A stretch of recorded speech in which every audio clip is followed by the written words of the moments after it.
Спектакль «Анюта», вошедший в золотой фонд отечественной хореографической классики, был исполнен солистами нашего города, Москвы и Минска в рамках фестиваля «Шаляпин-Нуриев. Казань».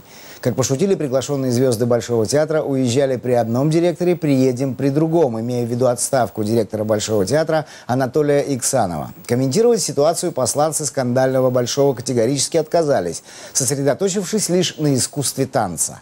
Дмитрий Пивоваров продолжит.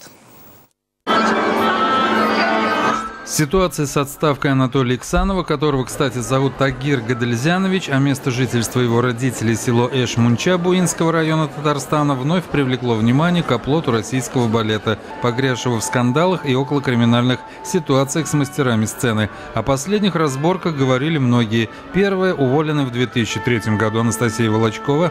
Я действительно уже стала отчасти общественным деятелем. Я прекрасно понимаю, что мое мнение сегодня интересует многих людей. Как собственное мнение опального Николая Цискоридзе.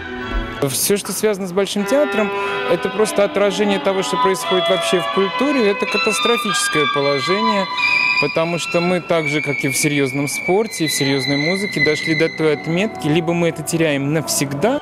И больше уже не будем впереди планеты всей. А вот что хотят видеть артисты в своем театре, комментировать не захотели. Говорят, что труппа живет в обычном рабочем режиме. Приглашение в Казань станцевать в «Анюте» гости восприняли с воодушевлением. У примы Екатерины Крысановой в нашем городе был премьерный выход в спектакле. Я специально подготовила роль именно для этого мероприятия. И, конечно, когда меня позвали сюда и предложили, то на раздумье у меня не уходило ни секунды.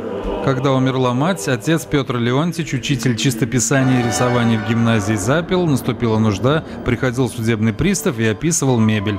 Зарисовки а-ля Рюс на сегодняшний день единственный хореографический проект на тему российской действительности, выбранный для гостей универсиады. И это не финюха, который подсовывается иностранцам, а именно спектакль, который впечатляет даже русских. Мы, как русские, понимаем, что здесь все правда, и что именно так и было, и хорошо, что иностранцы имеют возможность это увидеть все вот живьем. Исполнитель партии «Студент» Андрей Меркурьев пошутил, что уезжал из Москвы при одном директоре, вернется уже при другом. А что касается профессии, то признался, что даже хотел как-то оставить свое ремесло.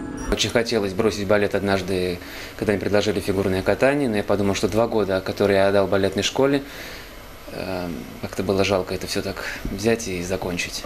Сегодня на фестивале «Лебединое озеро» с участием гостей из Японии и Канады, представляющих театры Берлина и Амстердама, но объединенных русским шедевром, ставшим мерилом оценки творческого потенциала артиста и проверки на профессиональную точность. Дмитрий Пивоваров, Владимир Ладушкин, телеканал «Эфир».